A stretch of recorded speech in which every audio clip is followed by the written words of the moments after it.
This is Super Yacht News with Sisman. Hi guys, welcome back to the channel. Welcome back to a lot of news that's coming in today. First big item that we've got to talk about here is Roman Abramovich. We've been talking about him over the last few days. He was placed on the sanctions list in the UK a few days ago, just before his vessel departed, or just after his vessel departed Barcelona, right? And I talked about the timing of that being a bit suspicious. Anyway, today, or in actual fact Sunday, it's Monday today, but on Sunday the EU had a meeting. They agreed to add Roman Abramovich to the EU sanctions list. So that is a big deal. And as such, his assets have been frozen. So the assets obviously in the West that they can get their hands on, they have all been frozen. What does this mean for his vessels? Well, as I mentioned, motor yacht Solaris left Barcelona, went straight to Tivat, which is in Montenegro. Montenegro is not part of the EU. However, they have, in an unusual turn of events, agreed to follow suit with EU sanctions against Russia.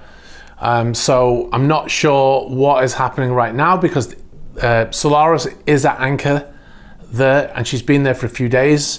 I thought initially she was just going to go there to get fuel, because it's quite a common practice for vessels when they leave a shipyard in the EU is they leave and they go to Montenegro to get fuel, and then they set on their onward journey. But they've been sat there a few days now, not quite sure what's going on. Last night they looked like they were leaving. I even had contact from a source telling me where they were going. And then after about an hour, the vessel just turned around and went straight back to Montenegro, back to its anchor position. Now, there's a few reasons why this could happen. Under normal circumstances, I would say it's probably a technical issue, which they've had. Maybe a stabilizer wasn't working, or a pump or something like that, and they've turned around and gone back. But because of the way things are right now, it could be something to do with these sanctions that just landed, right? Maybe they got asked to turn around. Should be noted though that Montenegro does not have a navy, so they would have had no physical way to stop them from leaving. Like I said, it could have been a technical issue. It could have been a short sea trial that they were doing, and maybe they weren't planning on leaving at all, and they were just doing a sea trial, and then they just turned around and went back. I'm not sure. But as you can see from the footage here, they went quite fast, then they slowed down to a halt, turned around and came back. Another thing about the crew on board is I've been told that the crew have been told, if you have another job offer from another boat, then you probably should take it. So that is suggesting that this vessel is expecting to be arrested or seized somewhere, and they're going to lay off the crew. If that is true, that statement, then that looks like what they're expecting to happen. They're telling crew, if you've got another opportunity, you should probably take it. All right, so the next story is Sailing Yacht A. I've had sources tell me that Sailing Yacht A, so the registry for Sailing Yacht A was originally Hamilton in Bermuda, as was the Motor Yacht A, his other vessel. But in the last year, they changed for some reason, and Motor Yacht A became UK registered. I think it's registered in London now.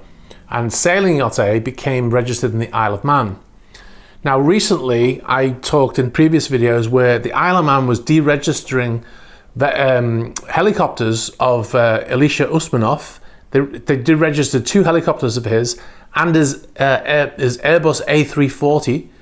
They deregistered them, so they basically made them unflyable. They also did it with Roman Abramovich. When the UK put sanctions on him, they deregistered his aircraft, his helicopters, and a plane. And I'm hearing now that they've actually deregistered his sailing yacht. So Sailing Yacht A has been deregistered from the Isle of Man. Now, I've been unable to confirm this independently, but this is what I've been told by a source, which basically means it can't go anywhere. Even if it was allowed to leave the shipyard, because obviously it's in dry dock right now, in Trieste in Italy, even if they were able to leave, they can't go anywhere without a flag state. It also means their insurance is invalidated, plus with the Lloyd's Register thing happening, there's going to be very difficult for yachts to be moving around now. As far as the crew on board Sailing Yacht A, I've been told that their employment contracts are being terminated or have been terminated but they've been told that they're going to get a new contract from another source. I have no idea what that contract is going to be like, whether it's going to be as good as the one they're on right now. And I don't know why that is, but my guess is that the reason why that's happened is because the management company is also part of the seizure or the arrest, the frozen assets of Melnichenko. Maybe that management company is under his ownership and they've been seized too. So they've had to go to another management company. That would explain why all of the contracts would be terminated. And one other thing, you remember last week, Yacht Dilbar, massive Dilbar, which is in Hamburg in Germany, 156 meters, almost 16,000 gross tons, one of the largest super yacht in the world by tonnage, by volume.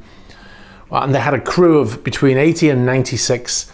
Well, they now have a crew of 5. So all of the crew were laid off, and that was quite public. In actual fact, the letter that the captain sent to all of the crew, I think he sent it in a text, it looked like it was in a text format. The letter was published on Twitter last week, and basically he was telling all of the crew that they were all being laid off. And he said in that email or letter that there would be a caretaker crew that would be chosen from that crew at some point by Lursen. And what I've heard is, I don't know whether it was that captain, because I don't know the name of the person who wrote the letter, but I've been told that the captain and 4 crew have been kept, 2 deck department and 2 engineering. So there are 5 people on a vessel now that did have almost 100. Must be very strange for those guys. They're not staying on board because it's in dry dock. They're staying in apartments on land, and they're traveling to every day, I'm told. They've been hired by Lursen, not by Alicia Usmanov. So the Lursen have just hired them just to look after that boat while it's in dry dock. Now, had the boat been in the water, they would have needed a bigger crew. They would have needed enough crew to be able to move the vessel, should they need to, in the case of an emergency. So they would have needed probably 15 to 20 people. As well as with Sailing Yacht A, with it being in dry dock also, it's very unlikely that, I don't know how many crews on board right now, by the way. So with it being in dry dock, it's most likely got a small crew on already, like a lot of the stewardesses and the interior staff probably not there. I'm just guessing based on my own experience. So it might have already been a reduced crew. So it's quite possible that Sailing Yacht A will end up with a very small crew as well. All right, guys, that's all I've got for tonight. Quite a quick one, hopefully. Let me know what you think. If you've got any information on any of these stories that I've just spoken about, please get in touch. You can get in touch with me through Instagram, or you can get in touch with me through YouTube itself in the comments, or you can contact me directly through the About page on the YouTube channel. All right, guys, thanks very much for watching, and I'll catch up with you soon.